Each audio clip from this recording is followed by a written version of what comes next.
Hi guys, welcome back to the channel. I'm Office Bloke Daz. I'm Office Bloke Mike. Okay, before we start, if Patreon's your thing, check in the link below. Loads of stuff, and we've just started a great new series. We have indeed. Yeah, recorded the first one. And it's really absolutely brilliant. It's called Last Chance U. Yeah. About Laney College, isn't it? Laney College in California somewhere? Oakland, California, wasn't it? That's the one. Absolutely. The first one was absolutely mint. It's so interesting, isn't it? Yeah. It really is. So if Patreon's your thing and you want to watch along with one of them, we're doing the full series, so get down there and it's... it tells you all about it. Link in the description below. Yeah, patreon.com, and you'll find us down there, all the different tiers and everything. So, yeah, loads of stuff Give on it a there. shot. I was talking to a girl one day, like a parents' evening type thing.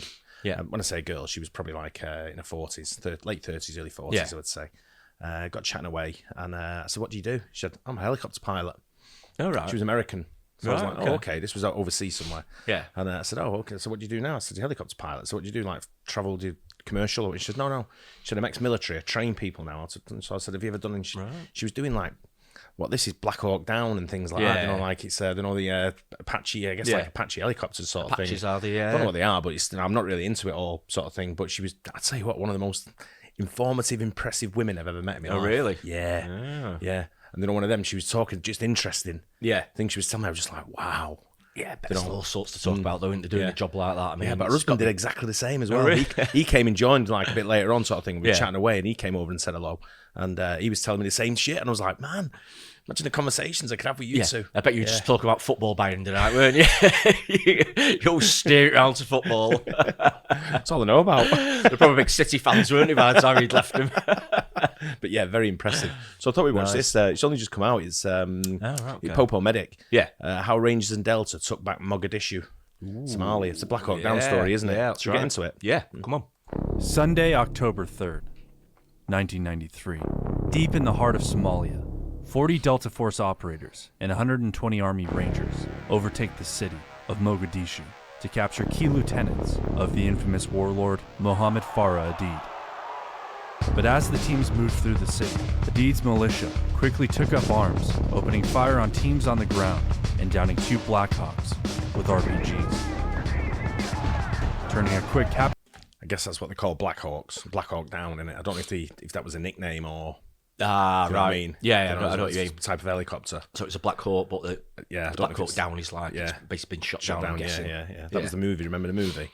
Yeah. I can see it, but a long time ago since I've seen it. But yeah. Capture kill mission into a hellish 15-hour firefight as Delta Force and Rangers alike, desperate to rescue and recover personnel within the crash sites, had no other choice but to shoot their way through the city in an impromptu rescue mission that inspired Ridley Scott's epic Black Hawk Down. This is that story.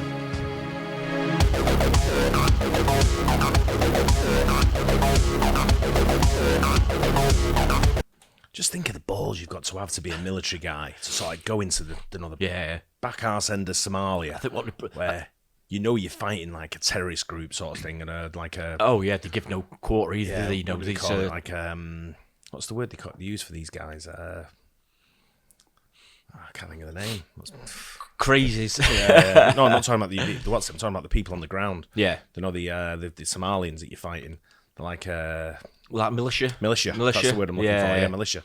And you're fighting against you don't know you're fighting. They haven't got any rules either. No rules. I mean, they don't give a shit. They've They're got their own rules, haven't they? So I'm trying to stay alive and eliminate you. Sort of thing. They're not the type of people that will just wave the white flag and say, "Oh, I give up." By the way, no. Them guys just keep going. But you've got to have balls to do this. Shoot your way through the town. You know what I mean? What they probably do is play this music just about to go in. I know. Yeah, just get you going, won't it? Yeah. Proper pumps you up.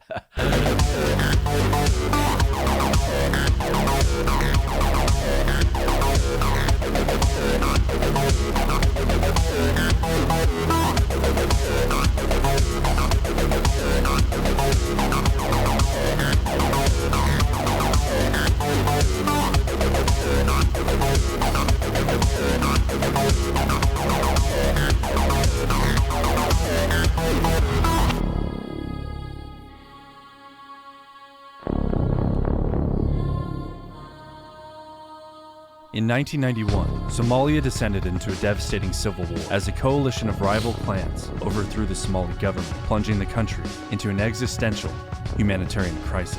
And with the Somali army dissolving completely, chaos erupted throughout the region as factions, militias, and clans vied for power, causing even more opposition groups to emerge, leading to 6 months of intense conflict before a short-lived ceasefire was agreed upon, but it wouldn't last, as yet another group known as the Somali National Alliance emerged, led by former Somali Congress chairman Mohamed Farah Aidid, who quickly took control of the country's capital, Mogadishu. These conflicts didn't come without cost, as nearly 20,000 lives were taken by September of 1991. Many more were wounded, and hundreds of thousands displaced. But soon, over 300,000 people would die of starvation by 1992, and many countries worldwide, including the United States, attempted to deliver aid to the region, but their efforts were halted by Aidid's militia, even as the UN stepped in with an emergency resolution. As on December 1st of 1992, as part of a peaceful humanitarian mission to ensure the resources' safe delivery to Somali civilians, American soldiers were deployed to the war-torn region of Somalia and attacked by Aidid's militia. In response, the United Nations Security Council unanimously approved Resolution 794 on December 3rd of 1992, authorizing the creation of the Unified Task Force to establish a secure environment capable of successfully delivering humanitarian aid to civilians. Then President George H.W. Bush announced the deployment of American military transports to support Resolution 794, dubbed Operation Restore Hope. 1.5 million people could starve to death. Food convoys had been hijacked. Aid workers... 10 Lockheed C-130 Hercules aircraft and 400 soldiers were sent to Mombasa, Kenya to airlift aid to Somalia. These transport aircrafts successfully delivered 48,000 tons of medical supplies and food to humanitarian organizations in Somalia.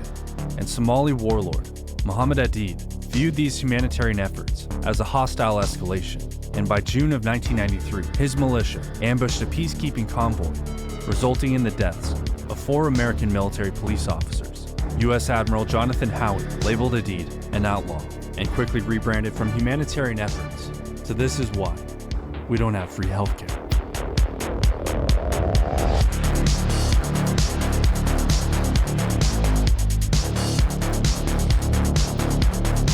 General William Garrison of the United States Joint Special Operations Command drafted a mission dubbed Operation Gothic Serpent, focused solely on the capture of Aidid and 2 of Aidid's top lieutenants. General Garrison's task force included 3rd Ranger Battalion's 75th Ranger Regiment, the 160th Special Operations Aviation Regiment, and the elite Tier 1 unit, Delta Force. But before we get into the action, a quick word from today's sponsor, Aura. Before we get into that, what's the this is 1991, 1993. He said, right? Yeah. Started in 91 with all the troubles and everything, but this was 93. I think resolution in 92, was it? Something like that. And this was 93. When was Desert Storm? 91? Ooh. I think it probably was, wasn't it? Yeah. It was before this. I think Desert Storm was 91, wasn't it? I can't remember. My history's rubbish. Mine is, remembering stuff.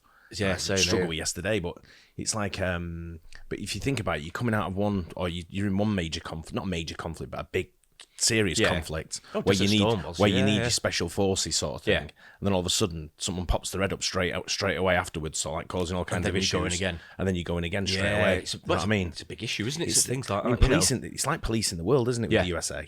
Oh, it is like what they're trying to do is just police the world. So, I mean, you see what's going on now. You all kinds of shit going on. You're just coming out of Afghanistan, and all of a sudden, some of the other people want to pop their head up above the parapet. That's it. You wonder what it'd be like without the US, because I mean, a lot of countries sort of stand back a bit, don't they, when US get involved and think, right, all right, and they tend to take a step back a bit, don't they? So it's like if you're in like the schoolyard and sort of like, there's a fight that kicks off, and then someone comes over who's like, teacher comes over, and everyone just goes, just carry on. Yeah. So I think that'd be like Britain. That'd be like Britain coming over, wouldn't it? And everyone would be like, who are you talking to? And just carry on. And then all of a sudden, the big dude comes over, who's throwing his weight around, and goes, everyone back up. And then you go, okay. Yeah, fair enough. And then everyone scuttles off. But yeah, you say, let's just skip past these ads and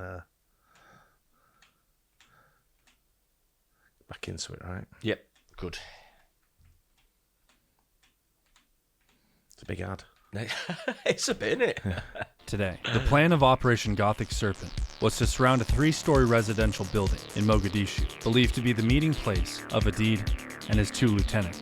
The operation would begin by inserting Delta operators on the rooftops via MH-6 Little Bird helicopters, and Rangers on the ground to establish a perimeter via Blackhawks. To prevent Adid's militia from entering or leaving the area, a ground convoy would be deployed to provide security and extract the teams and prisoners back to base. The entire mission was expected to take less than 1 hour to complete.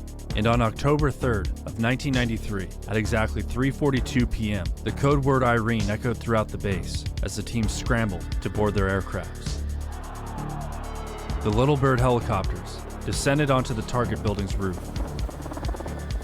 However, one of the helicopters mistakenly touched down a block north of the target building and became surrounded by hostiles. Private First Class Todd Blackburn fell 70 feet from a Black Hawk into the Somali streets, where he sustained severe injuries, requiring immediate evacuation. 10 minutes in, the ground convoy would arrive and stage for Delta. However, they too would soon be surrounded by Adid's militia, armed with AK-47s and RPGs. What'd you do? Yeah, I know. And as one of those RPGs struck Black Hawk Super 6-1, all hell would break loose. Just trying to think back of this lady I met, who was the US military pilot of the helicopters. Yeah. I think she might have told me she was in this operation. Oh, really? Yeah.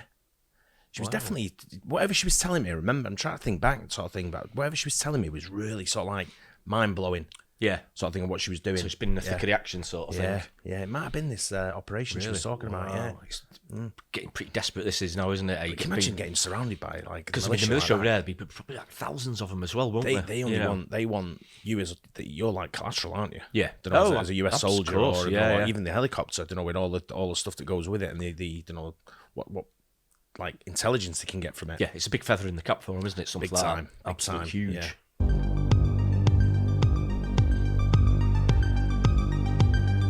Piloted by Chief Warrant Officer 3, Clifton Wolcott, and Chief Warrant Officer 2, Donovan Briley, Super 6-1 crashed into the city streets of Mogadishu. Inside were Specialists Ray Frank, James Cavaco, Thomas Joyce Jr., and Casey Joyce. Then, to make matters worse, Super 6-4 would also get struck by an RPG and crash land in the heart of the city, claiming the lives of Chief Warrant Officer 3, Raymond Frank, and Sergeant First Class Earl Fillmore Jr. But Chief Warrant Officer 3, Michael Durant, would survive, as well as Sergeant William Cleveland Jr. However, Cleveland Jr. would die shortly after while defending the aircraft with Durant. Meanwhile, at the target building, the ground convoy was forced to retreat, and many were instantly killed during the initial attack. As Delta exited the building with their captured targets and no ride home, the men had no other choice but to hold their ground and await reinforcements. But nobody was coming. Each and every team was pinned down, causing their objective to become twofold: secure the crash sites and rescue the downed pilots and crew, while also extracting Delta, their prisoners, and themselves. But with little ammo for prolonged engagements, and being barraged by hit-and-run guerrilla-like tactics, the teams were off balance, making any sort of rescue impossible. Realizing this, Delta Force snipers Master Sergeant Gary Gordon and Sergeant First Class Randall Sugar volunteered to rescue the survivors of Super 6-4 and were inserted via helicopter 100 meters south of the crash site. Equipped with only sniper rifles and 1911s, while under intense fire from the enemy, Gordon and Sugar fought their way through a dense maze of shanties and shacks until reaching the crew members. They then set up a perimeter and extracted Durant from the bird, hiding him in a nearby shack. Gordon gave Durant his rifle with only 5 rounds left and said good luck before returning to the fight with his 1911, which he depleted until the death alongside Sugar. Durant would soon be located and taken prisoner by Adid's men. Meanwhile, over 90 Rangers and dozens of Delta Force operators fought for their lives as darkness descended over Mogadishu.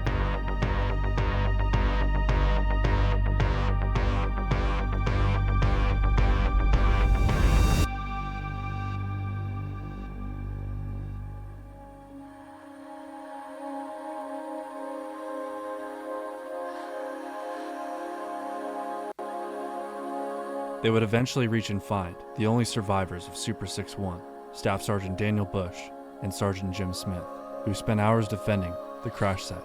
Bush would later succumb to his wounds. Blackburn would be extracted from the fray, but at the cost of Dominic Pillett. And despite the casualties reaching double digits, the Rangers on the ground relied heavily on each other as they moved from one defensive position to another, often under heavy fire, to link up, consolidate, and treat the wounded, leaving no man behind.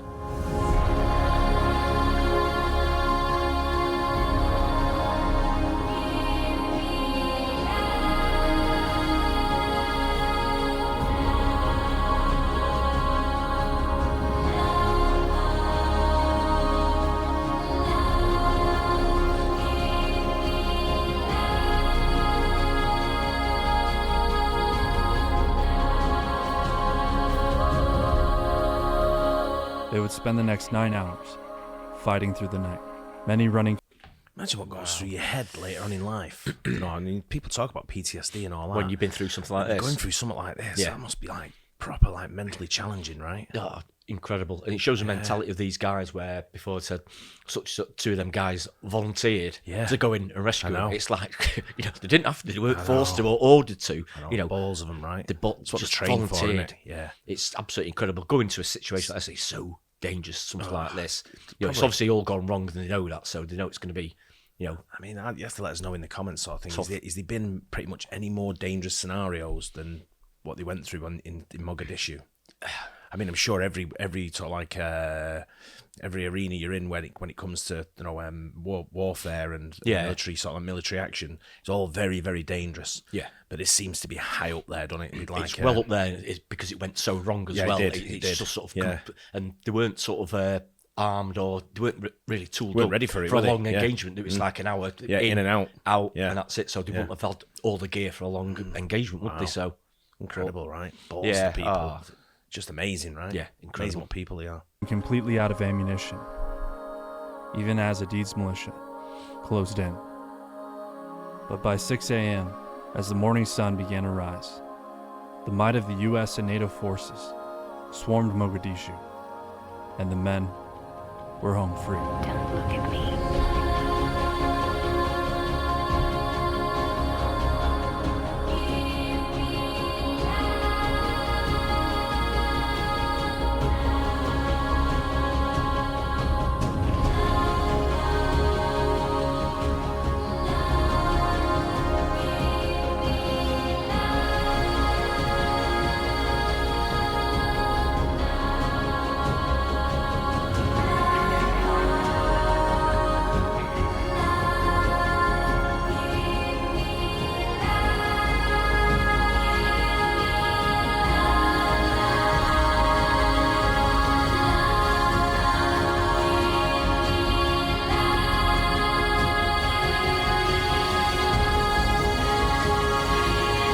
Rightly so.